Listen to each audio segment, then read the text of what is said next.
सुप्रसिद्ध सामाजिक कार्यकर्त्या स्वर्गीय प्रमिलाताई मिरजकर यांच्या स्मृतिप्रीत्यर्थ आयोजित करण्यात आला आहे. आज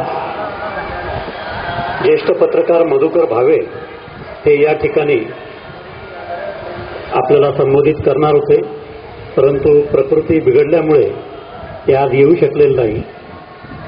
त्यामुळे आमचे मित्र शैलेंद्र तनपुरे यांना विनंती केली, आपण सर्वजण शैलेंद्र तनपुरे यांच्या राजकारण या सदरातून सुपरिचित आहोत आणि एक उत्कृष्ट राजकीय विश्लेषक म्हणून आपण त्यांना जाणतो आणि त्यामुळे मधुकर भावे यांचे एवढंच अभ्यासू आणि प्रभावी असं विवेचन आपल्याला तनपुरे साहेबांकडून ऐकायला मिळणार आहे. मी वसंत व्याख्यानमालेच्या वतीनं शैलेंद्र तनपुरे यांचं मनपूर्वक स्वागत करतो. त्याचबरोबर आजचं व्याख्यान प्रायोजित करणारे आमचे स्नेहित प्राध्यापक संजय मिरजकर हे देखील या ठिकाणी उपस्थित आहेत. त्यांचंही स्वागत करतो आणि पाहुण्यांना विनंती करतो प्रारंभी त्यांनी स्वर्गीय प्रमिलाताई मिरजकर यांच्या प्रतिमेचं पूजन करावं.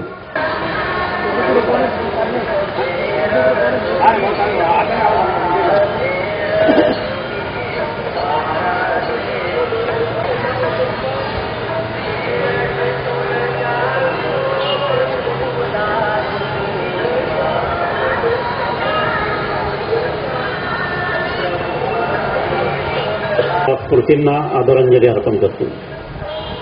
श्रीमान रामकृष्ण मिरजकर यांच्या सुविद्य पत्नी सोन्याचा चमचा तोंडात घेऊन जन्माला आलेल्या व्यक्तींपैकी त्या एक होत्या.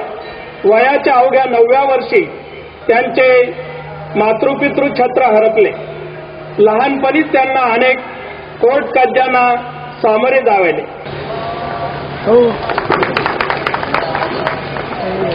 शंकरराव बर्वे हे आता प्राध्यापक संजय मिरजकर यांचा सत्कार करतील.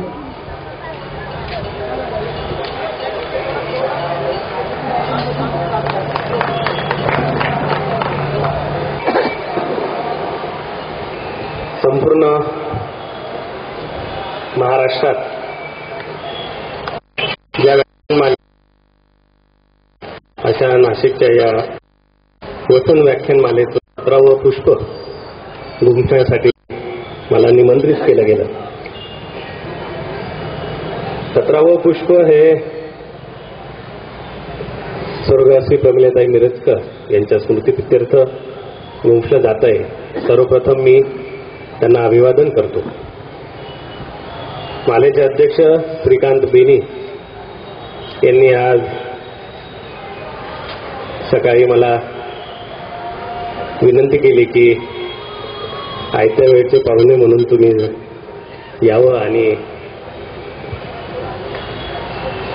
नुकत्याच आटोपलेल्या लोकसभा निवडणुकीतील निकालाचा अन्वयार्थ सांगावा.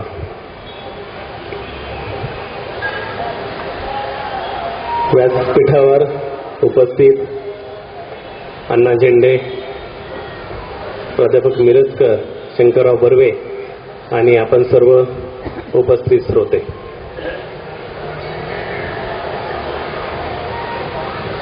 क्रिकेटच्या सामन्यात जसं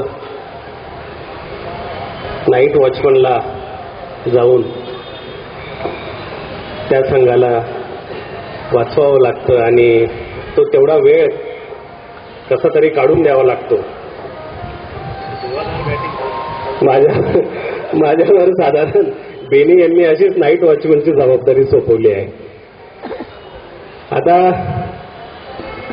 बऱ्याचदा असं होतं का नाईट वॉचमन जो असतो तो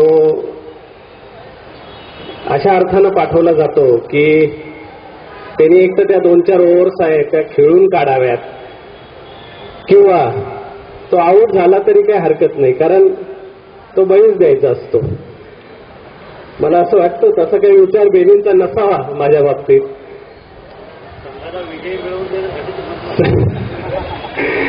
आता तो विजय आहे की पराभव हे आपले श्रोतेच ठरवणार आहेत. असं पण मी माझ्या परीनं या सर्व निकालाचा अन्वयार्थ सांगण्याचा प्रयत्न करणार आहे. 2014ची ही जी निवडणूक आहे ही सर्वार्थानं ऐतिहासिक अशी ठरली आहे आणि असे बरेच ऐतिहासिक किंवा विक्रम म्हणता येईल ते आपल्याला भावी काळात कदाचित पाहायला मिळतील. आमच्या वृत्तपत्रामध्ये ज्याला कॅचलाईन किंवा टॅगलाईन असं आम्ही म्हणतो तसं मी ही निवडणूक ऐतिहासिक एवढ्या एका शब्दातच त्याचं बरंचसं काही सार सामावलेलं आहे. जो अन्वयार्थ आपल्याला काढायचा आहे किंवा मी काढून माझ्या परीनं माझ्या मतीनं तुम्हाला सांगण्याचा प्रयत्न करणार आहे ते या ऐतिहासिक या शब्दात सगळं दडलेलं आहे.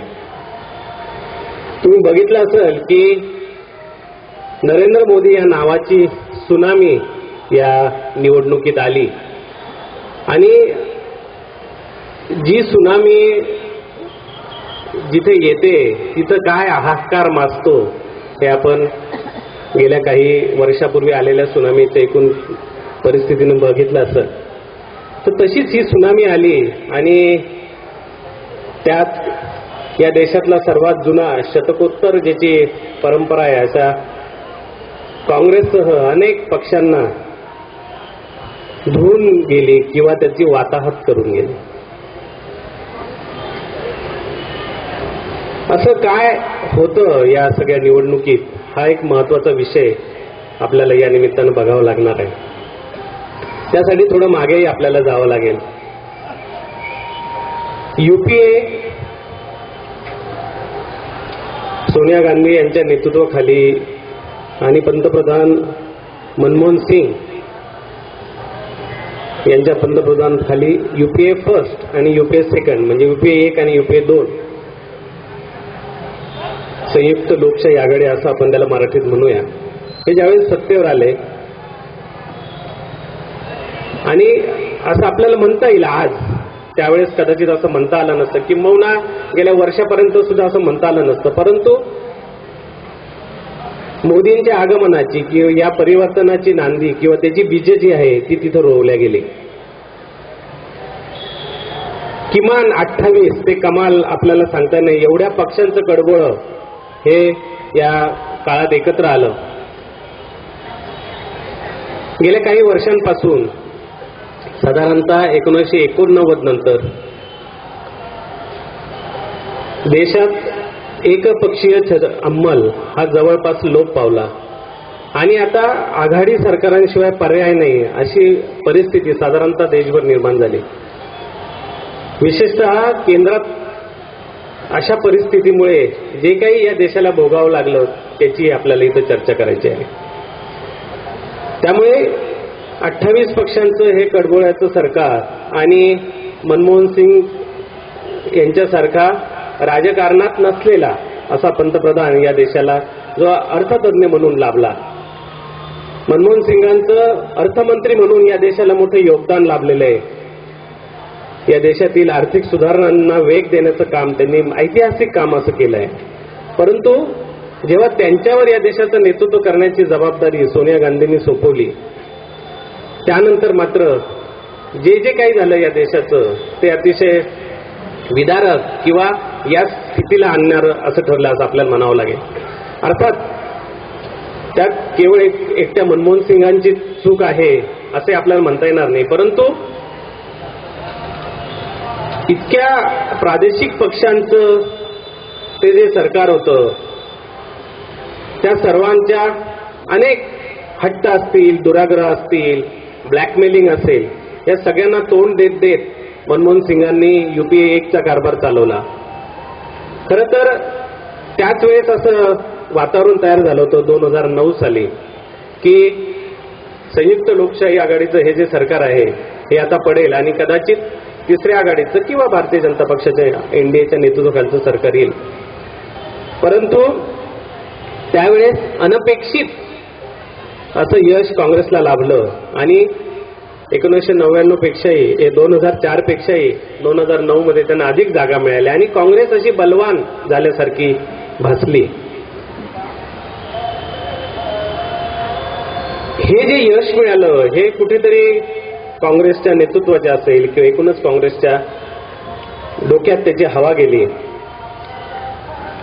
आणि त्यांनी ज्या पद्धतीनं कारभार करायला सुरुवात केली त्यातून प्रत्यक्ष अप्रत्यक्षरित्या इंडियाला बळ मिळत गेलं असं आपल्याला म्हणता येईल. युपीए 2च्या ज्या काही सर्व योजना होत्या त्यात अनेक प्रकारचे घोटाळे झाले. मग कॉमनवेल्थ गेम्सचा असो किंवा ए राजा यांच्या नेतृत्वाखाली झालेला घोटाळा असो, अनेक प्रकारचे म्हणजे ज्या घोटाळ्यांचा आकडा जो आहे त्याच्यावरचे शून्यही आपल्याला सांगता येणार नाही, मोजता येणार नाही, एवढे प्रचंड घोटाळे झाले. एवढं करूनही सत्तेत असलेल्या काँग्रेसची मस्ती ही काही कमी होत नव्हती. किंबहुना नंतरच्या काळात तर त्यांनी त्यांचे जे मित्रपक्ष ज्यांच्या टेकवर ते सरकार सगळं टिकून होतं त्यांना सुद्धा त्यांनी त्यांची ज्याला आपल्याला खास आपल्या मराठी भाषेत हाडाड करायला सुरुवात केली. त्यातून त्यांची वजाबाकी सुरू झाली. तृणमूल काँग्रेस त्यांच्यापासून दूर गेलं, मायावती दूर गेल्या. परंतु लोकमताचा अंदाज न आल्यानं काँग्रेसची गुरमी त्यांची मस्ती ही काही कमी व्हायला तयार नव्हती. कारण स्पष्ट असं होतं की भारतीय जनता पक्ष आणि त्यांच्या नेतृत्वाखालील एनडीए हे सुद्धा फुटलेलं होतं. भारतीय जनता पक्षाच्या नेतृत्वाखालील एनडीएला शिवसेना, अकाली दल असे 2-3 पक्षच त्यांचे मित्रपक्ष उरले होते. त्यामुळे ते विस्कटलेले होते, काही प्रमाणात भरकटलेले होते. या व्यतिरिक्त तिसरी आघाडी जी होती ती जनता दल आणि त्यांच्या वेगवेगळ्या डाव्या विचारांच्या पक्षांची आघाडी होती आणि आणखी एक चौथी पण आघाडी त्या काळात अस्तित्वात होती. म्हणजे जे विरोधी पक्ष होते, जे काँग्रेसला विरोध करणारे जे सगळे पक्ष होते ते सगळे विस्कळीत होते आणि ते एकत्रित येऊन काँग्रेसला कुठेतरी दबावाचं राजकारण करतील अशी काही परिस्थिती नव्हती. त्यामुळे काँग्रेसला असं वाटत होतं की आपण काहीही केलं तरी चालेल आणि त्या पद्धतीनं त्यांचा कारभार सुरू राहिला. परंतु जेव्हा सर्व घोटाळ्यांचा अतिरेक झाला, त्यांचे एक एक मंत्री कोणी कारागृहात गेले, कोणी बाहेर गेले, त्यानंतर या सर्वांचा परिणाम हा देशाच्या अर्थव्यवस्थेवर आपल्याला दिसायला लागला. रुपयाचं अवमूल्यन अत्यंत वेगानं झालं, डॉलर वधारला, पाकिस्तान आपल्याकडे अतिशय आक्रमकपणे पाहू लागला, आपल्या खोड्या काढू लागल्या, चीननी डोळे वटारले. एवढासा बांगलादेश जो केवळ भारताच्या मदतीमुळे ज्याचं अस्तित्व आलं देश म्हणून, त्याने सुद्धा आपल्याला खिजवायला सुरुवात केली. बाजूला श्रीलंका होता, ब्रह्मदेश आहे. या देशांनी सुद्धा आपल्या सीमांवर काही हालचाली सुरू केल्या आणि आपल्याला डिवचायला सुरुवात केलं. कारण एकच होतं की भारत हा कुठेतरी विकलांग झालेला आहे. एक खमकं सरकार या देशात अस्तित्वात नाही आणि अंतर्गत जी काही आपली व्यवस्था आहे ती तितकी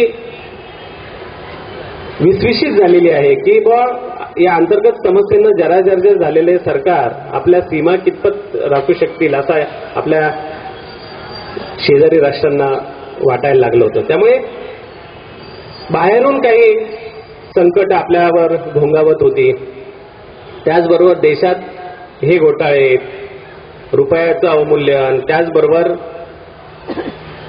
महागाई ही प्रचंड प्रमाणात वाढत लागली होती आणि असं करता करता एक देशव्यापी असंतोष निर्माण झाला होता.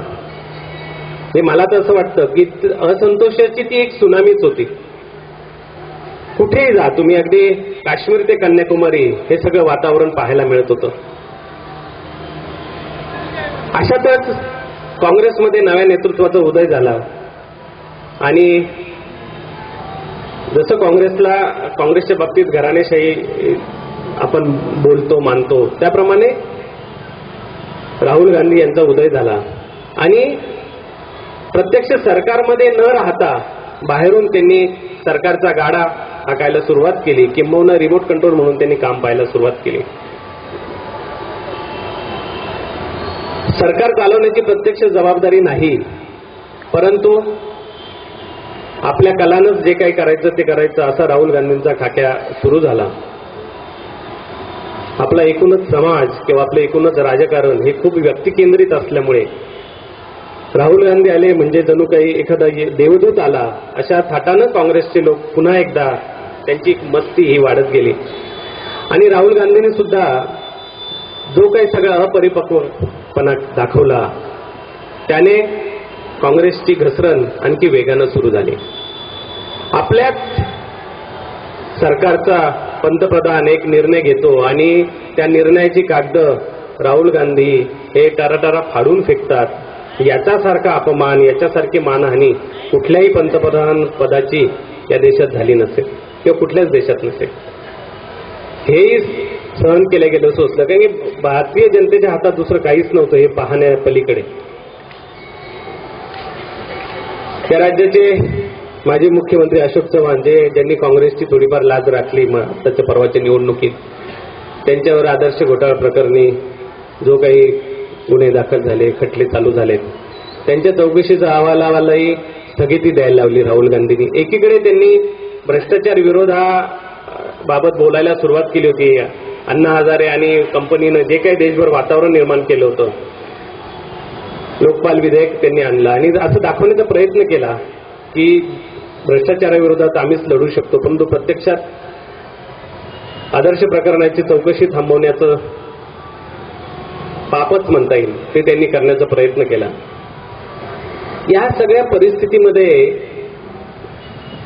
संपूर्ण जनता, संपूर्ण नागरिक भारताचे हे सगळे कावलेले, संतापलेले अशी परिस्थिती दिसत होती. हा सर्व माहोल, हा जो काय आहे, हा टिपण्याचा प्रयत्न नरेंद्र मोदी यांनी केला.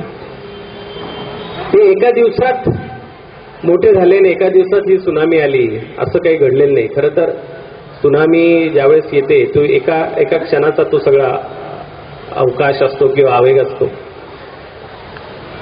परंतु गेली 2-3 वर्ष नरेंद्र मोदींनी ही सगळी पावलं टाकायला, देशाच्या दृष्टीने पावलं टाकायला सुरुवात केली. आज तुम्ही बऱ्याच वर्तमानपत्रांमध्ये त्यांचा प्रवास पाहिला असेल किंवा वाचला असेल किंवा चॅनलमध्ये बघितला असेल. परंतु देशात असलेला असंतोष हा संघटित करायचा आणि त्याला एका दिशेनं, विशेषतः आपल्या सोयीच्या दिशेनं नेण्यासाठी एक सूत्रबद्ध असं नियोजन करायचं, तसं प्रयत्न करायचा. विद्यमान काळाला साजेसं जे काही असेल ते आपल्या बरोबर घ्यायचं, असा एक अत्यंत सूत्रबद्ध असा प्रयोग नरेंद्र मोदींनी केला. नरेंद्र मोदी यांची प्रतिमा आक्रमक हिंदुत्ववादी अशी गेल्या 10-12 वर्षात राहिली. गोधरा कांडानंतर गुजरातेत उसळलेल्या दंगली आणि तिथं झालेलं शिरकान यामुळे मधल्या काळात 2002 नंतर भारतीय जनता पक्षालाही बरंच काही सहन करावं लागलं. परंतु नंतरच्या एकूण न्यायालयीन खटल्यांमध्ये नरेंद्र मोदींना जसजशी क्लीन चिट मिळत गेली तसतसा त्यांचा नेतृत्व आहे ते अधिक विस्तारत गेले, अधिक व्यापक होत गेलं. त्यामुळे भारतीय जनता पक्षाने नरेंद्र मोदी हा आपला चेहरा आणि त्यांच्या नावानं आपल्याला मतं मागता येतील असा एक निर्णय घेतला. परंतु तत्पूर्वीच्या एकूण राम मंदिराचा वाद असेल किंवा एकूणच भारतीय जनता पक्षाची जी काय हिंदुत्ववादी प्रतिमा आहे ती काही भारतासारख्या सर्व धर्म समभावाच्या देशात चालणार नाही असा त्यांना साक्षात्कार झालेलाच होता. त्यामुळे हा जुगार खेळायचा का नाही याच्यात मधले 1-2 वर्ष गेले. आपण बघितलं असेल की गोव्यात ज्यावेळेस भारतीय जनता पक्षाच्या राष्ट्रीय कार्यकारिणीची बैठक झाली तिथे मोदींना पंतप्रधानपदाचा उमेदवार करावं का नाही किंवा त्यांच्याकडे प्रचार समितीचं प्रमुख पद देण्याचा जो पहिल्यांदा निर्णय झाला त्याला अडवाणी वगैरे सर्व मंडळींनी विरोध केला आणि पक्षातला जो मवाळ वर्ग होता भारतीय जनता पक्षात मधला तो या सर्व गोष्टीने विरोध करत होता. म्हणजे भारतीय जनता पक्षामध्ये अंतर्गतच 2 मतप्रवाह होते मोदींच्या बाबतीत. कारण त्यांनी पूर्वीचा काही काळ पाहिलेला होता आणि मोदींसारख्या अत्यंत आक्रमक अशा हिंदुत्ववादी नेत्याला जर आपण पुढे आणलं तर कदाचित जो काही आपल्याला जनाधार लाभलेला आहे तोही आपण गमावू किंवा काय असा एक भीती भारतीय जनता पक्षाच्या मनात आली. आणि कारण त्यांना दिसत होतं की देशभर असंतोष आहे आणि आत्ता जर या असंतोषाचं आपण सोनं केलं नाही की या संतोषावर मात करून आपण आपल्या सत्तेकडे जाण्याच्या दिशेने मार्गक्रमण केलं नाही तर कदाचित भविष्यात कधीच आपल्याला सत्तेपर्यंत जाता येणार नाही. परंतु भारतीय जनता पक्षामध्ये आणि विशेषतः भारतीय जनता पक्षावर ज्यांचा रिमोट कंट्रोल चालतो त्या राष्ट्रीय स्वयंसेवक संघाच्या दृष्टीनं मोदी हाच एक कळीचा मुद्दा होता आणि मोदी हाच त्यांचा ज्याला आपल्याला फायर फायटर म्हणता येईल असा होता. आणि अनेकांचा विरोध धुडकावून प्रारंभी मोदींना त्यांच्या प्रचार समितीचं प्रमुख केलं गेलं आणि नंतर दिल्लीमध्ये पंतप्रधान पदाचे उमेदवार म्हणून त्यांना जाहीर केलं गेलं. हा जो सगळा प्रवास आपण पाहिला त्यानंतर जे काही या देशात झालं गेल्या वर्षभरात तो म्हणजे अक्षरशः चमत्कार आहे असं आपल्याला म्हणावं. नरेंद्र मोदी यांनी गुजरातीत जे काही करून दाखवलं आणि मग गुजरातचं मॉडेल म्हणून या देशात एक त्याचा वेगळा गवगवा सुरू झाला. दंगलीमुळे बदनाम झालेलं मोदींचं नेतृत्व गुजरातच्या विकासाच्या मॉडेलमुळे एकदम प्रकाशात आलं आणि गुजरातमध्ये जी जी काही विकास कामं झाली किंवा गुजरातचा जो काही चेहरा मोहरा बदलला त्याच्या कहाण्या त्याचे रिपोर्ट्स हे सर्व प्रकारच्या माध्यमातून प्रसिद्ध व्हायला लागले, सर्व देशभर यायला लागले. हे काही एकाएकी झालेलं नाही. भारतीय जनता पक्षाच्या लक्षात आलं होतं की केवळ राम मंदिर किंवा केवळ हिंदुत्वाद हा आपल्याला तारू शकणार नाही देशाची सत्ता मिळवण्यासाठी. यापूर्वी सत्ता मिळवून बघितले होते त्यांनी. त्यामुळे देशाची सत्ता घ्यायची असेल आणि आ सेतू हिमाचल असं जर देशव्यापी आपल्याला जर जनाधार मिळवायचा असेल तर कुठेतरी विकास किंवा कुठेतरी कामं काहीतरी आपल्याला या देशातील जनतेला दाखवावं लागेल असं त्यांना वाटलं. आणि मग गुजरातचं जे काही मॉडेल आहे ते संपूर्ण देशापुढे आलं आणि ते अत्यंत आक्रमक पद्धतीनं पुढे मांडलं गेलं. त्याबद्दल बरेच प्रवाद आहेत.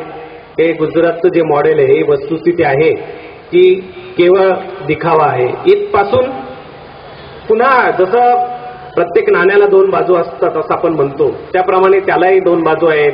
खेड्यापाड्यातली गुजरातची स्थिती काय आहे किंवा तिथं गोरगरीब काय आहे आपण सगळं बघितलं असेल, वाचलं असेल. परंतु लोक इतके कंटाळलेले होते काँग्रेसच्या नेतृत्वाखालील या सगळ्या आघाडी सरकारला आणि केंद्रातील असेल किंवा आपण महाराष्ट्राचा विचार केला तर आपल्या राज्यातील सरकारच्या एकूण कारभाराला. त्यामुळे गुजरात मॉडेलची जी काही दुसरी बाजू असेल, दुखरे असेल, काही दोषाची असेल, त्रुटींची असेल त्याकडे पाहायला कोणीच तयार नव्हतं.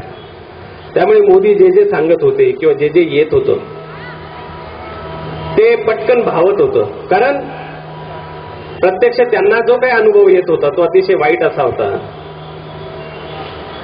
त्यामुळे गुजरातचं मॉडेल हे चलनी नाणं बनतंय असं जेव्हा लक्षात यायला लागलं त्यावेळेस अत्यंत आक्रमक पद्धतीनं प्रचार सुरू केला गेला.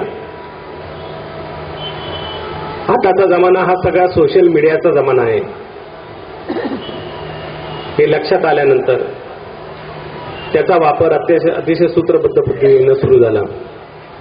तुम्ही वाचलं असेल कदाचित की या सगळ्या राजकीय व्यवस्थापनामध्ये मोदींनी अमेरिकेत ज्या पद्धतीनं बराक ओबामांनी त्यांची निवडणूक लढवली त्याचं जे व्यवस्थापन होतं त्या धर्तीवर या निवडणुकीचं व्यवस्थापन त्यांनी केलं. IIT इंजिनियर्स असलेले 200 विद्यार्थी म्हणता येईल पण 200 IITians यांनी मोदींच्या आवाहनाला प्रतिसाद देऊन त्यांच्या लक्षावधीच्या पॅकेजच्या नोकऱ्या सोडून त्यांच्या या सगळ्या मिशनमध्ये सहभागी झाले आणि त्यांनी साधारणतः 2 वर्षापूर्वी या सगळ्या मोहिमेला सुरुवात केली. मिशन म्हणूनच त्यांनी हे स्वीकारलं. देशातल्या प्रत्येक मतदारसंघाचा परिस्थिती, तेथील जात समीकरण, तेथील इश्यूज, प्रश्न अशा 543 मतदारसंघांचा अभ्यास या सगळ्या मंडळींनी सुरू केला. कुठे काय करायचं, काय केलं म्हणजे काय होईल, कुठे गेलं म्हणजे काय करता येईल, अशा प्रत्येक गोष्ट ही त्यांनी अभ्यासाला सुरुवात केली आणि ती तर्कावर घासून पुसून केले गेली.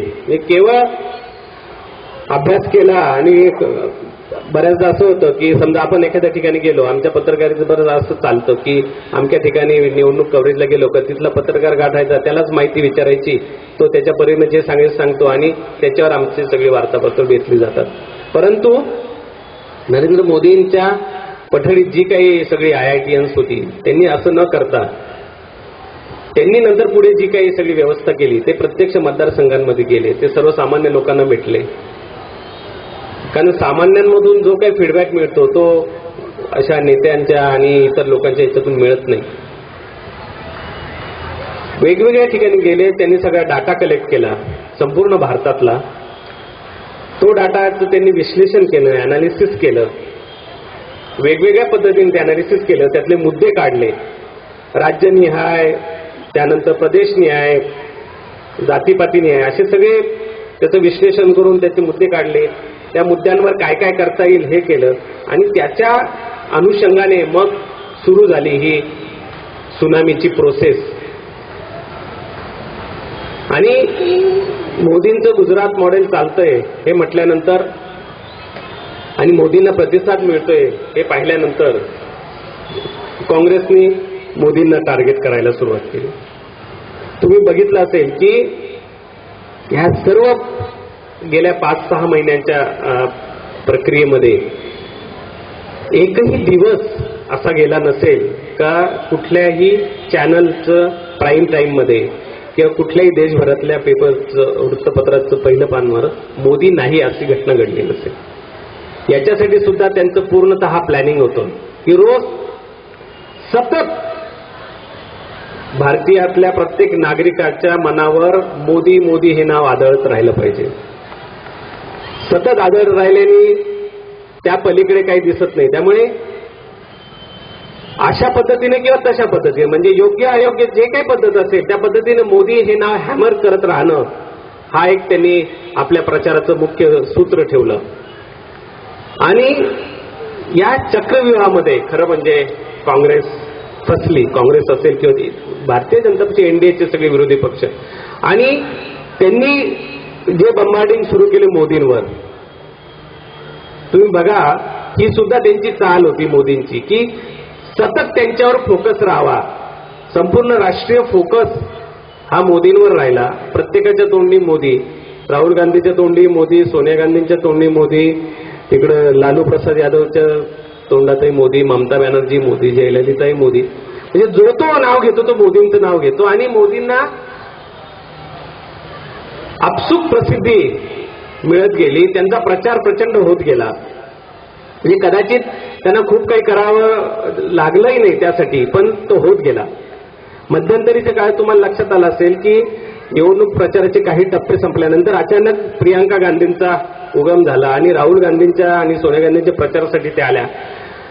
प्रियांका गांधी मैदानात उतरताच त्यांना जो प्रचंड प्रतिसाद मिळाल्याचं लक्षात आलं, इमिजिएट यांचे डावपेच बदलले आणि मोदींनी एक स्वतःची सेल्फी काढली मतदान करताना केल्यानंतर. आणि ते कसं चुकीचं आहे, त्यांच्यावर लगेच निवडणूक आयोगानं कारवाई करण्याची धमकी दिली आणि पुन्हा प्रियांका गांधी बाजूला झाल्या आणि मोदींचाच पुन्हा जय जयकार सुरला. नंतर मात्र सगळीकडे मोदी ज्याला छाग आहे असं म्हणतो आपण, असं झालं. या सगळ्या मागे अत्यंत सूत्रबद्ध असं नियोजन होतं आणि त्यांनी जे ठरवलं त्या पद्धतीनंच ते गेले. अगदी एखाद्या ठिकाणी सभेला जाताना सुद्धा त्या ठिकाणची संपूर्ण माहिती मोदींकडे असायची. ते तुम्ही बघितलं असेल का, महाराष्ट्रातल्या प्रत्येक सभेत त्यांनी मराठीतून सुरुवात केली, बंगालमध्ये गेल्यानंतर त्यांनी बंगाली भाषेत सुरुवात केली, बिहारीमध्ये गेल्यानंतर बिहारच्या भाषेत ते बोलले. म्हणजे त्या भागातल्या जनमानसाच्या मनाचा ठाव घेणं किंवा त्यांच्या अस्मितेला फुंकर घालून त्यांना आपलंसं करण्याच्या ज्या ज्या पद्धती असतील त्या सर्व पद्धतींचा त्यांनी अवलंब केला. आणखी एक सर्वात मोठी काम त्यांनी जे केलं किंवा ज्याचा या सगळ्या निवडणुकीच्या अन्वयार्थात फार मोठा हातभार लागला तो नवमतदार. देशभरात या निवडणुकीत 12 कोटी नवमतदार होते जे पहिल्यांदाच मतदान करणार होते. दिल्लीमध्ये विद्यापीठात ज्यावेळेस नरेंद्र मोदींचं भाषण झालं आणि त्यांच्या भाषणाला जो अभूतपूर्व प्रतिसाद मिळाला, नंतर पुण्यातही आपण पाहिलं तर पुण्यात सुद्धा त्यांना प्रतिसाद मिळाला आणि त्यांना क्लिक झालं की हाच आपला खरा आधार आहे. कारण तरुणाई ही जी आहे ही ह्या सगळ्या व्यवस्थेला आहे, म्हणजे केवळ भ्रष्टच असं नाही पण व्यवस्था ज्याला म्हणता येईल त्याला कंटाळलेली आहे. त्यांच्यापुढे अनेक प्रश्न आहेत, ऍडमिशन पासूनचे सगळ्या प्रकारचे प्रश्न आहेत. त्यामुळे त्यांना पटकन हात घालता येत होतं, कारण की त्यांचे वैचारिक जी काय भूमिका आहे, मनोभूमिका आहे ती तयार व्हायचा तो काळ आहे आणि त्यांना पटकन आपल्याकडे अट्रॅक्ट करता येईल असा अंदाज आल्यानंतर सोशल मीडियाचा वापर सुरू झाला. मग मोदी ट्विटरवर आले, मोदी प्रत्येक माणसाला रिट्विट करत गेले, त्यांच्याकडे लक्षावधी त्यांचे सोशल मीडियात फॉलोअर तयार झाले, प्रत्येक गोष्ट ते बोलत गेले. ठिकठिकाणी प्रत्येक राज्यांमध्ये जे जे काही वेगवेगळ्या संशोधन कॉलेजमध्ये रिसर्च केले जातात तिथल्या विद्यार्थ्यांना गुजरातमध्ये निमंत्रण केले गेली. केवळ तेच नाही पण वेगवेगळ्या राजकीय पक्षांच्या ज्यांना चालू शकतं, मोदी चालू शकतात अशांना गुजरातमध्ये बोलावून सरकारच्या खर्चानं संपूर्ण गुजरात दाखवला गेला. राज ठाकरे तिथे गेलेच होते, आपण बघितलं.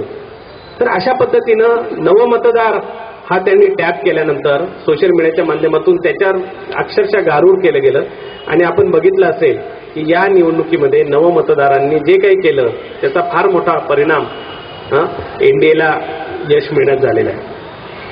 हा झाला एक पार्ट. आता निवडणूक निकालांकडे आपल्याला जावं लागेल. यावेळेस असं वाटतच होतं की काँग्रेसची जाण्याची वेळ आलेली आहे आणि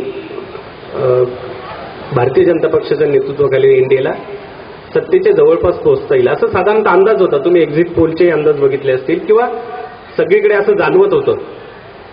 परंतु काही वर्षांपूर्वी ज्यावेळेस शायनिंग इंडियाचा जसा फुगा फुटला तसा होतो की काय भारतीय जनता पक्षाच्या बाबतीत असे वाटत होतं. आणि भारतीय जनता पक्षाच्या बाबतीत असं आहे साधारण की त्यांच्यात अवसान घातकीपणा हा फार आहे. कुठेतरी सगळं बरं चाललेलं असताना कोणीतरी उठून त्यांना विरोध करेल, एकमेकाचे पाय खेचतील आणि थोडासा उथळपणा हा त्यांच्या बऱ्याच नेत्यांमध्ये नेहमी जाणवतो.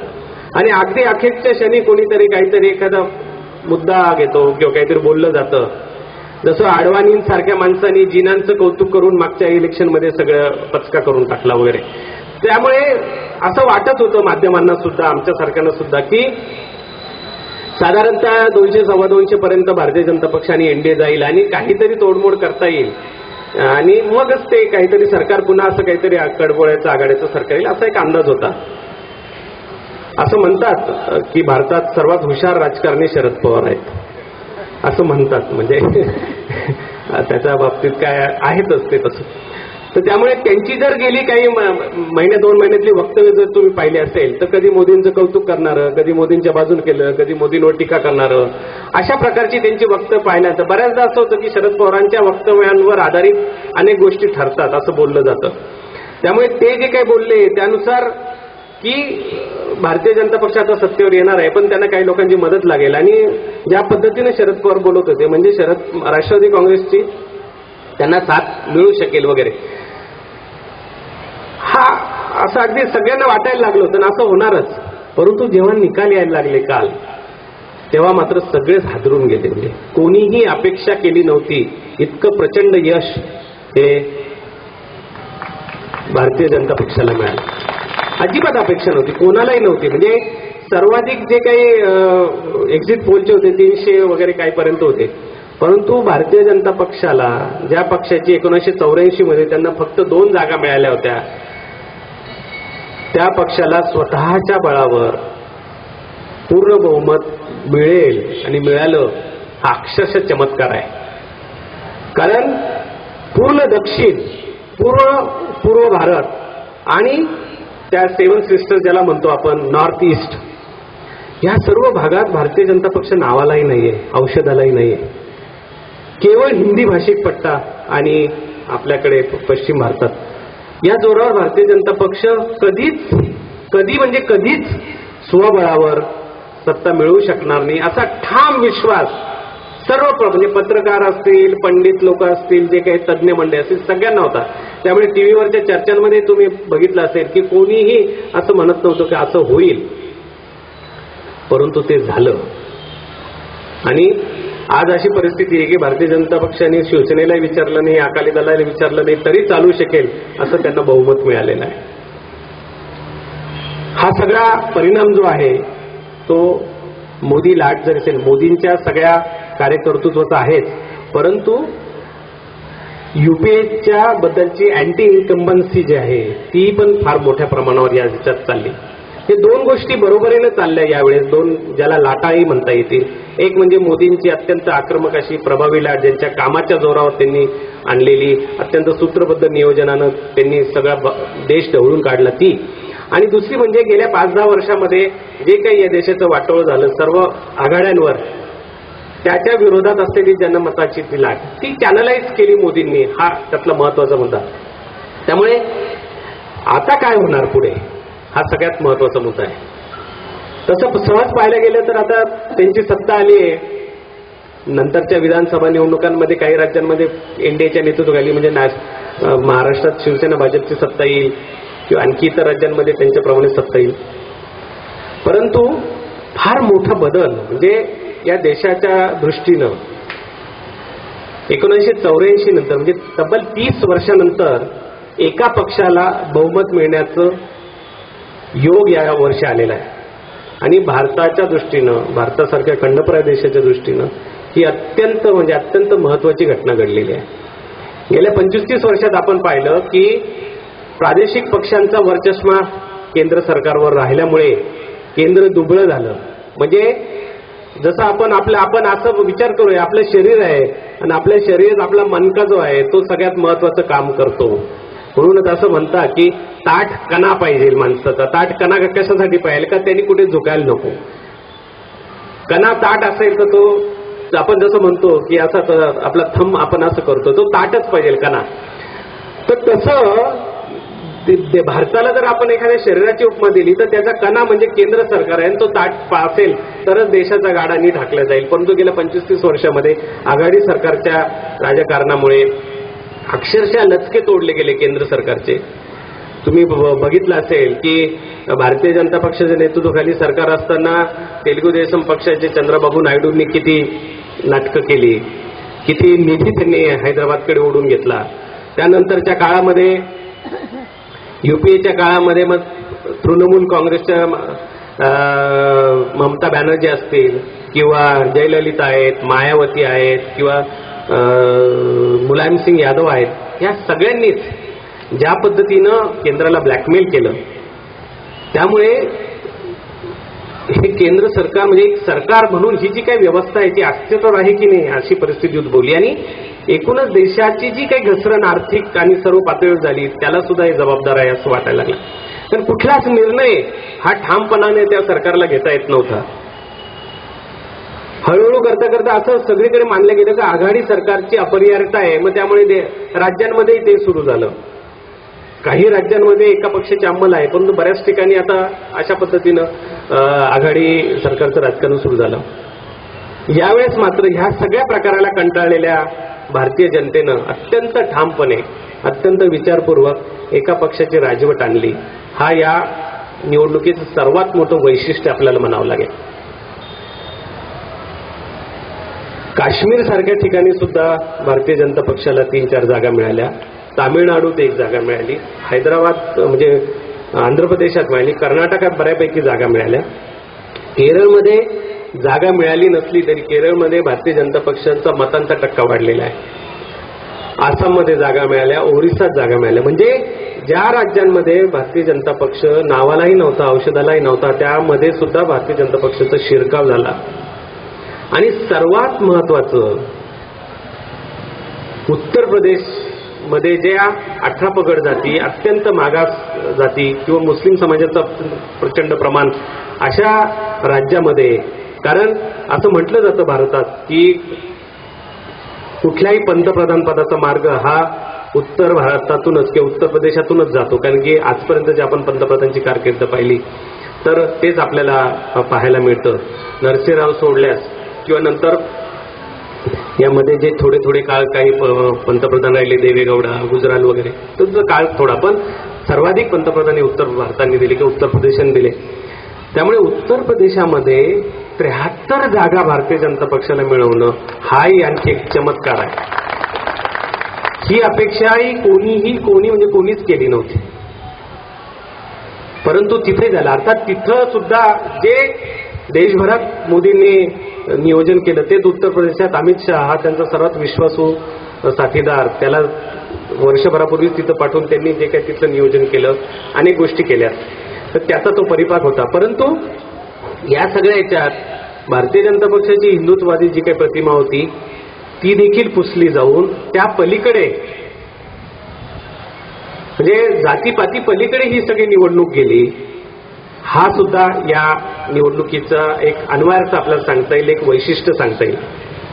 कारण उत्तर प्रदेशामध्ये मागासवर्गीय जाती, म्हणजे जे मायावतींना सोशल इंजिनिअरिंग करून दाखवलं किंवा मुलायम सिंगांनी मुस्लिम मतांच्या आधारावर काही करून दाखवलं, पण तुम्ही बघा उत्तर प्रदेशामध्ये मायावतींना एकही जागा मिळाली नाही आणि मुलायम सिंगांना अवघ्या 4 का 5 जागा मिळाल्या, काँग्रेसला फक्त 2 जागा मिळाल्या.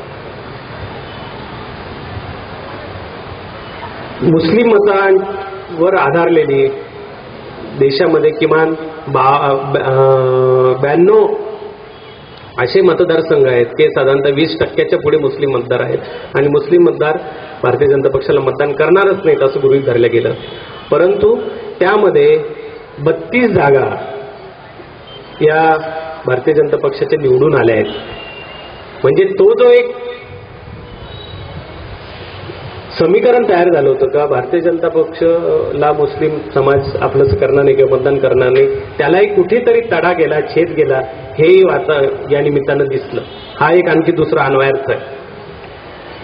भारतीय जनता पक्षाला देशभर जी काही व्यापक स्वीकारार्हता लाभली, ऍक्सेप्टेबल त्यांना केलं, त्यामुळे त्यांना हे यश मिळून ते आता केंद्रात काही करू शकतील असं दिसतंय. आपण जर महाराष्ट्रात आलो तर महाराष्ट्रात सुद्धा या निकालाची अपेक्षा आपल्यापैकी खूप फार लोकांनी केली नसेल. एकतर महाराष्ट्रामध्ये कोणत्या निवडणुकांमध्ये शरद पवार या नावाचं फार मोठं एक भीती किंवा दरारा असा असतो. शरद पवार काय करतात, शरद पवार काय बोलतात, काय होईल. प्रत्यक्षात कधीच त्यांना राज्यव्यापी समर्थन किंवा राज्यव्यापी प्रचंड जागा अशा मिळालेल्या नाहीत. जेव्हा जेव्हा ते स्वतंत्रपणे लढले, म्हणजे पूर्वी समाजवादी काँग्रेसच्या माध्यमातून काँग्रेस एस म्हणून होती, नंतर राष्ट्रवादी काँग्रेस त्यांनी स्थापन केली. सुरुवातीला त्यांना 52 जागा मिळाल्या होत्या, आता ते 60-65च्या पलीकडे 288 मतदारसंघामध्ये महाराष्ट्रातल्या शरद पवारांच्या नेतृत्वाखाली काँग्रेसला कधीही 60-65 जागा वर नाही मिळाल्या आणि लोकसभेच्या 48 पैकी 8 जागा. परंतु पवारांचा न्यूसन्स व्हॅल्यू किंवा त्यांचं उपद्रव मूल्य हे इतकं भयंकर आहे, इतकं मोठं आहे का त्यामुळे त्यांच्या सगळ्या गोष्टींना घाबरून प्रत्येक पक्षाच्या चाली किंवा काही गोष्टी चालतात. यावेळेस सगळे एक्झिट पोलमध्ये असं दाखवतच होते की राष्ट्रवादी काँग्रेसचा आकडा आहे हा तो कमी होणार, खाली येणार वगैरे, परंतु कोणालाही असं वाटत नव्हतं. अगदी पवारांचे कट्टर विरोधक असणारी लोक सुद्धा असं मान्य करणार नाहीत की हे शक्यच नाही असं वाटायचं, परंतु ते झालं आणि अवघ्या 4 जागा राष्ट्रवादी काँग्रेसला मिळाल्या. परंतु सर्वाधिक हानी झाली ती काँग्रेसची झाली. काँग्रेसला मराठवाड्यात त्याही ज्या 2 जागा मिळाल्या त्यातला एकच विजय असा म्हणता येईल का जो खऱ्या अर्थानं मोठा विजय अशोक चव्हाणांचा, आणि दुसरा हिंगोलीमध्ये राजीव सातव जे आले ते अवघे 1600 ते 1700 मतांनी निवडून आले. महाराष्ट्रात देखील आघाडी सरकारचं जी काही धोरणं होती त्याला कंटाळलेल्या जनतेनं मोदी लाटेचा आसरा घेत महायुतीमध्ये संपूर्ण आपलं मताचं दान टाकलं. महाराष्ट्रामध्ये आणखी एक फॅक्टर होता जो मनसेचा फॅक्टर आपल्याला म्हणता येईल. परंतु गेल्या काही महिन्यांमध्ये ज्या पद्धतीनं राज ठाकरे यांची वक्तव्य राहिली, त्यानंतर नाशकात महापालिकेमध्ये त्यांनी सत्ता मिळवूनही जे काही करून दाखवू शकले नाहीत त्याची एक निराशा, नाराजी होती. कारण मॉडेल म्हणून त्यांनी या सत्तेकडे पाहायला हवं होतं. पण नाशकात आम्ही हे करून दाखवलं. त्या जोरावर त्यांना बाकीच्या ठिकाणी काही बोलता आलं असतं, पण प्रत्यक्षात तसं झालं नाही. आणि त्याचा राग, त्याचबरोबर गुजरातेत जाऊन नरेंद्र मोदींचं कौतुक करायचं, या निवडणुकीत नरेंद्र मोदींना पाठिंबा द्यायचा आणि प्रत्यक्षात मात्र इथं उमेदवार उभे करायचे, त्यातही शिवसेनेच्या विरोधात उमेदवार उभी करायची आणि भारतीय जनता पक्षाला मदत करायची. हे तिरपागडं जे सगळं होतं, सर्व थडीवर हात ठेवण्याचं काम. त्याच्यामुळे लोकही नाराज झाले आणि आता यांना सुद्धा घरी पाठवायची वेळ आली. हा निर्णय घेऊन संपूर्ण राज्यात ज्यांचे ते काही 9-10 लोक उभे राहिले त्या सर्वांच्या अनामती जप्त केल्या मतदारांनी. हा सुद्धा या निवडणुकीत एक वेगळं वैशिष्ट्य आपल्याला म्हणता येईल. ज्या राज ठाकरेंच्या प्रत्येक सभेला लाखापेक्षा अधिक गर्दी झाली किंवा व्हायची, त्यांच्या वाट्याला ह्या गोष्टी आल्या. हे सुद्धा या सर्व निवडणुकीचं वैशिष्ट्य आपल्याला म्हणता येईल. आम आदमी पार्टी नावाचं असंच एक बुजगावनं गेल्या 1-2 वर्षात उभं राहिलं. दिल्लीमध्ये त्यांनी सत्ता मिळवली. अत्यंत म्हणजे आणखी एका विषयाकडे मी नंतर येईल की लोकांच्या प्रचंड अपेक्षा तुम्ही वाढवून ठेवल्यानंतर त्याला जर तोंड देता आलं नाही तर स्वाहा, दुसरं काही होत नाही. त्याचा प्रत्यय आम आदमी पार्टीनं या निवडणुकीत भोगला. दिल्लीमध्ये त्यांना कुणाची अपेक्षा नसताना त्यांना सत्ता मिळाली, परंतु त्यांनी आपल्याच सरकारविरोधात आंदोलना, बस वगैरे वगैरे सगळ्या गोष्टी केल्या. आणि तुम्हाला लोकांनी सत्ता दिली तर तुम्ही ती डिलिव्हर करा, लोकांना काहीतरी कामं करून दाखवा. परंतु त्यांनी राजीनामा देऊन टाकला आणि आपल्या जबाबदारीपासून पळ काढला. आपली भारतीय जनता म्हणजे लोक, नागरिक हे खूप हुशार आहेत. त्यांना कळतं काय चाललंय काय नाही. त्यामुळे त्यांनी पाहिलं का हे काही सक्षम माणसं नाहीयेत, हे काही सरकार चालवण्याच्या कुवतीचे नाहीयेत. त्यामुळे संपूर्ण देशभरात त्यांनी जे काही उद्योग केले, त्यामुळे आम आदमी पक्ष हा आता कदाचित इतिहास जमा होईल.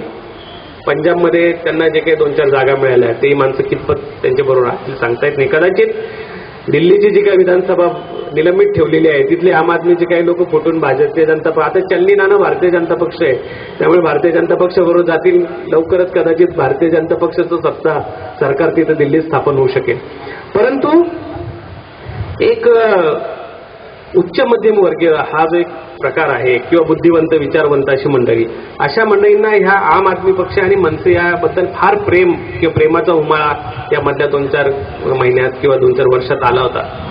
आणि मग मेधाताई पाटकर असतील किंवा ते संजीव साने वगैरे बरीच मोठी मंडळी जी विशेषतः डाव्या विचारांची मंडळी जी होती, ज्यांना समजा मार्क्सवादी कम्युनिस्ट पक्षाचं काही पटत नसेल पण हिंदुत्ववादाला पूर्णतः विरोध आणि काहीतरी आम आदमी पक्षाने केलेले म्हणून त्यांनी सगळे त्यांच्या बरोबर गेले.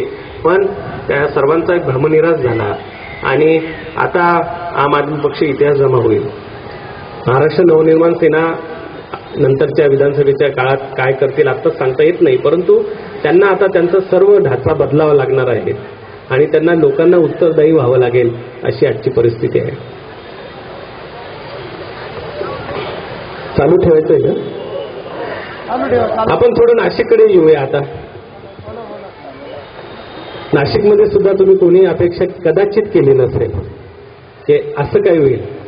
आम्ही अपेक्षा केली होती, आम्ही सांगतही होतो की असं होईल, असं नाशिकात घडू शकेल, कारण वातावरण सगळं दिसत होतं. परंतु इतकं प्रचंड मताधिक्य शिवसेनेच्या उमेदवाराला मिळेल ही मात्र अपेक्षा नव्हती. काय झालं असं, जसं आपण देशभरात काँग्रेसनं ज्या काही चुका केल्या किंवा त्यांची मस्ती, त्यांची गुर्मी, काय प्रत्येक गोष्टीचा एक रिप्लिका असतो, तसा या सगळ्या गोष्टीचा रिप्लिका आपल्याकडे पाहायला मिळाला. किंवा त्याचं एक कारण आपल्याला सांगता येईल की पालकमंत्री छगन भुजबळ यांनी या जिल्ह्यामध्ये खूप विकास कामं केली. उड्डाणपूल असेल, बोट क्लब असेल, रस्त्यांची कामं आहे, पासपोर्ट ऑफिस इथं आणलं, अनेक गोष्टी, अनेक चांगल्या गोष्टी केल्या. पण हे सर्व करताना कुठेतरी असा आविर्भाव राहिला की बघा आम्ही आलो आणि नाशिकवर हे उपकार केले. त्यांच्या सर्व प्रकारच्या भाषणांमध्ये किंवा त्यांनी जी काही जाहिरातबाजी केली त्या सगळ्यांमध्ये तो एक असा भाव सतत जाणवत राहिला आणि जो कधीही लोकांना आवडत नाही. तुम्ही केलं म्हणजे तुम्ही सरकार आहात, तुमचं करणं काम आहे, कर्तव्य आहे, त्याचं श्रेय जरूर घ्या. परंतु तो जो भाव होता, उपकाराचा भाव, तो कुठेतरी नाशिककरांना आवडलेला नाही असं मला व्यक्तिशः वाटतं. त्याचबरोबर त्यांचा एकूण विकासाचा वारू इतका भरधाव सुटलेला होता की त्याची बरोबरी करणं त्यांच्या पक्षातल्याही अनेकांना आणि काँग्रेसला, त्यांचा मित्रपक्ष असलेला, त्यांना जमलं नाही. तो वेग त्यांना बरोबर ठेवता आला नाही. त्यामुळे राष्ट्रवादी काँग्रेस, मी माझ्या बऱ्याच लेखात असं म्हणले की राष्ट्रवादी काँग्रेस नाशिकची ही भुजबळ राष्ट्रवादी काँग्रेस झाली. म्हणजे त्यांच्यात भुजबळ हेच केंद्रस्थानी राहिले, बाकीचे फारसे लोक कधी त्याबरोबर राहिले नाही. याचबरोबर नाशिकमध्ये जो काही राजकीय गुन्हेगारी आणि गुंडगिरीचा गेल्या काही वर्षांमध्ये आरोपबाजी झाली, टीका केली. गेल्या महापालिकेच्या निवडणुकीत राज ठाकरेंनी केवळ त्या एका मुद्द्यावर महापालिकेची निवडणूक जिंकली. शेवटच्या दिवशी त्यांनी सभा झाली आणि भुजबळावरून आरोप करताना राजकीय गुन्हेगारीला त्यांनी आश्रय दिला असं त्यांनी आरोप केला. एवढं सगळं होऊ नये, नंतरच्या काळामध्ये तो प्रकार कमी झालेला नाही आणि अनेक अँटी सोशल एलिमेंट्स ज्याला म्हणता येईल, समाज विघातक काही शक्ती या त्यांच्याबरोबर दिसल्या, जाणवल्या किंवा त्यांच्या कार्यक्रमांना जाणं वगैरे. बऱ्याचदा आपण काही गोष्टीतून शहाणपणा शिकतो, घेतो, तो घेता आला नाही. कारण ते इतक्या अशा उंचीवर जाऊन पोहोचले होते की आता कोणी आपल्या विरोधात उभं राहणं तर दूरच, विरोधाचा चकार शब्दही बोलणं शक्य नाही, अशा मानसिकतेत भुजबळ साहेब गेलेले होते. त्याला कारणही तशी होती की त्यांनी जवळपास त्यांचं ज्याला छत्र आहे ते इतकं मोठं केलं होतं की सगळेच त्यांच्या छत्राखाली आलेले होते. सगळ्या पक्षाचे नेते लोक त्यांच्या बरोबरच असायचे आणि त्यांनी मोठ्या प्रमाणावर सगळ्यांना बरोबर घेतलं होतं. परंतु ही एक दुखरी बाजू होती, ती मात्र कधीच त्यांच्याही लक्षात आली नाही. आणि बघता बघता या निवडणुकीच्या सुरुवातीला असं वातावरण होतं का भुजबळांना विरोधही कोणी करेल की नाही, किंवा असं बोललंही गेलं की जसं गृह देशपांडेंना नाशिकने बिनविरोध पाठवलं तसं भुजबळांना पाठवायला पाहिजे, इतकं त्यांनी विकास काम केलेलं आहे. आणि तुम्ही बघा अवघ्या 2-2.5 महिन्यात काय झालं, म्हणजे किती बदल. म्हणजे कुठेतरी हे एका दिवशी होत नाही. मोदींची किती लाट असली तरी कुठेतरी नाशिककरांच्या मनात या सगळ्या गोष्टीचा काहीतरी राग, संताप, असंतोष हा होता. त्याला हवा मिळाली आणि तो ओपन झाला आणि मतदानात परिवर्तित झाला. असा त्याचा एक अत्यंत साधा सोपा आपल्याला अर्थ करता येईल. त्यामुळे इथं सुद्धा जे काही आपण दिल्लीपासून बघत आलो ते इथे आपल्याला बघायला मिळालं. आणि मी म्हटलं त्याप्रमाणे मनसे चालली नाही, स्वाभाविकच सगळे मतदान शिवसेनेकडे गेलं. आणखी एक तुम्हाला महाराष्ट्राच्या राजकारणाचं वैशिष्ट्य तुम्हाला बघता येईल. नारायण राणे, त्यानंतर तिकडे विश्वजित कदम, इकडे छगन भुजबळ, त्यानंतर मुकुल वासनिक, तिकडं मोघेंचा मुलगा सागर मोघे, ह्या बऱ्याच लोकांचं जे काही पतन झालं किंवा ते पराभूत झाले, ह्या सगळ्यांच्या केंद्रस्थानी कुठेतरी एक प्रकारची अरोगन्सी किंवा उद्धटपणा किंवा लोकांना गृहीत धरण्याची भावना, भूमिका किंवा पैसा आणि सत्तेची मस्ती ही सगळी कुठेतरी कारणीभूत आहे असं बघा तुम्ही. सहजपणे जर तुम्ही बघितलं तर हे सगळं लक्षात येईल. आणि अशा लोकांना वेचून लोकांनी पाडलं असंही यातून एक अन्वयार्थ आपल्याला काढता येईल.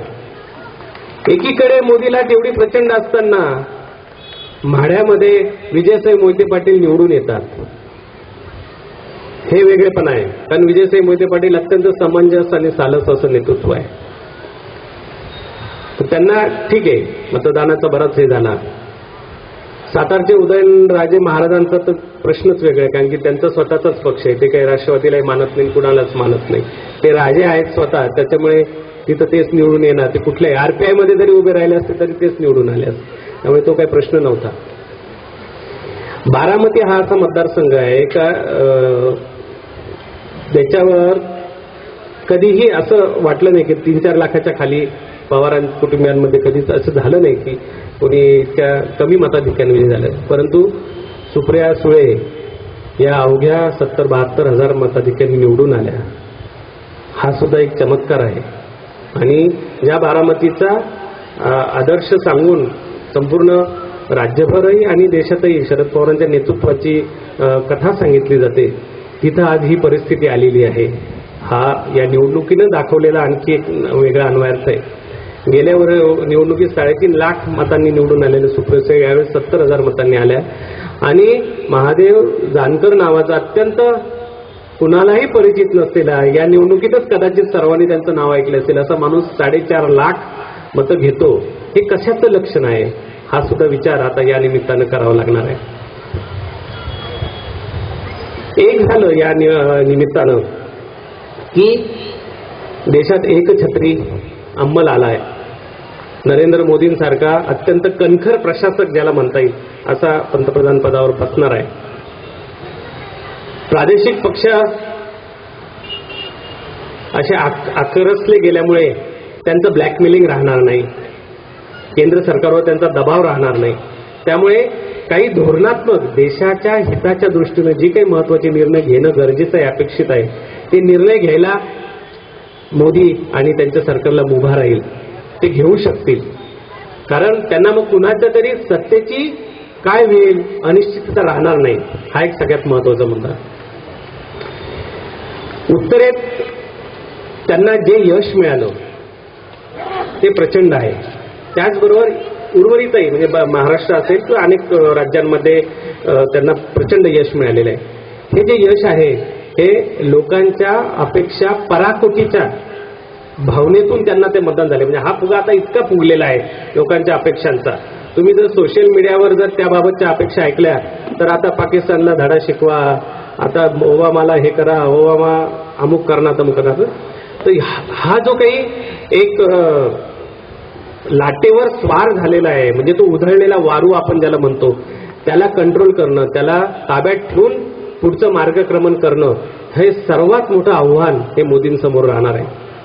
त्यांना जर यातलं एकही गोष्ट नीटपणे जर करता आली नाही तर जेवढं यश मिळालं त्याच्या दसपट नुकसान किंवा त्याच्या नुकसान त्यांचं होऊ शकेल आणि लोक त्यांच्या विरोधात जाऊ शकतील. कारण कुठलाही आलेख ज्यावेळेस असा थेट वाढतो त्याची घसरण तेवढ्याच वेगानं होत असते. हे मनसेच्या बाबतीत आपण इथं पाहिलंय, आपच्या बाबतीत पाहिलेलं आहे. त्यामुळे जर दीर्घकालीन योजना मोदी किंवा त्यांच्या सरकारच्या जवळ असतील आणि हा जो काही वाढलेला अपेक्षांचा सगळा भार आहे तो पेलायचा असेल तर त्यांना फार सावधगिरीनं, फार सावकाशतेनं आणि मिळालेल्या बहुमताचा उन्माद न करता पुढे जावं लागणार आहे. या निकालाचा हाही एक अन्वयार्थ आहे की हे खूप यश मिळालेलं असलं याचा अर्थ तुम्हाला काहीही करण्याचा परवाना नव्हे, तर तुम्ही जे स्वप्न दाखवले भारतीय जनतेला ते स्वप्न सत्यात उतरवण्यासाठीची तुमची 2-4 पावलं तरी पुढे पडले पाहिजे आणि एखादं तरी स्वप्न तुम्हाला प्रत्यक्षात आणावं लागेल लवकरातल्या लवकर काळात, तरच हे शक्य होईल. आणि परत प्रचंड बहुमत मिळालं म्हणून जर काही धार्मिक विषय आणले गेले तर मात्र भारतीय जनता पक्षाला कोणीही वाचवू शकणार नाही. हा सर्वात मोठा अन्वयार्थ या निकालातून काढावा लागेल. मला असं वाटतं की साधारणतः गल्ली ते दिल्ली असा सगळा अन्वयार्थ घेऊन झालेला आहे.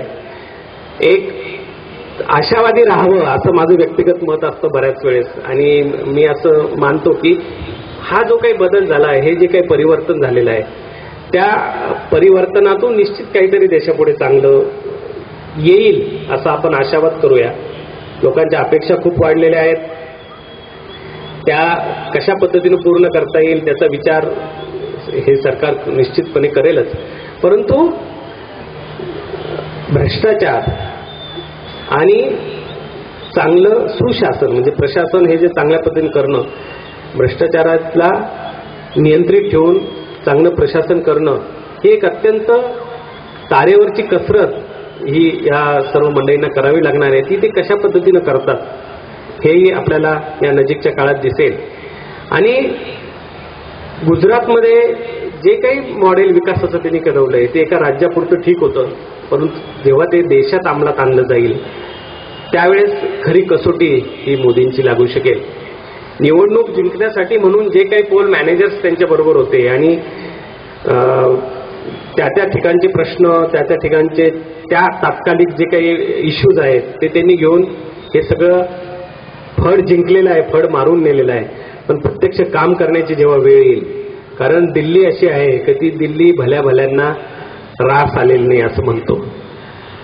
आणि नेहमी असं त्यामुळेच लोकांना असं वाटतं का सत्ता राबवावी ती काँग्रेसनं, कारण की तेच त्याच्यात मुरलेले एखाद्या लोणच्यासारखे. त्यामुळे त्यातून बाहेर पडून, लोकांना ह्या मानसिकतेतून बाहेर पडून काहीतरी करून दाखवणं हे मोदी आणि त्यांच्या सरकारला करावं लागेल. ते जर केलं आणि ते त्या ह्या सगळ्या प्रकरणात यशस्वी झाले तरच मला असं वाटतं की पुढच्या 5-10 वर्षात मग त्यांना कोणी हात लावू शकणार नाही. धन्यवाद.